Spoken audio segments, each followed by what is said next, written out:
छत्तीसगढ़ में ईडी के छापे का कांग्रेसियों ने विरोध करना शुरू कर दिया है। मुख्यमंत्री के राजनीतिक सलाहकार विनोद वर्मा के यहां ईडी का छापा पड़ने पर युवा कांग्रेस के प्रदेश अध्यक्ष आकाश शर्मा के नेतृत्व में सैकड़ों कार्यकर्ताओं ने घर के बाहर विरोध प्रदर्शन किया। वहीं भिलाई में सीएम के ओएसडी आशीष वर्मा के घर के बाहर भी समर्थकों और कांग्रेस कार्यकर्ताओं की भीड़ उमड़ी हुई है।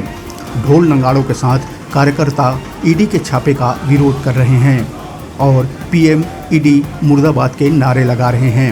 ईडी के अधिकारियों ने ओएसडी आशीष वर्मा के घर प्रिंटर और कॉपियर मंगाया है।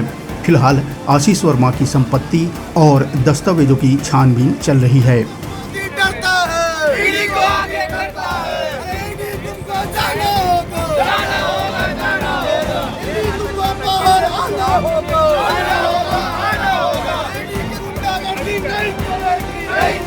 नहीं चलेगी।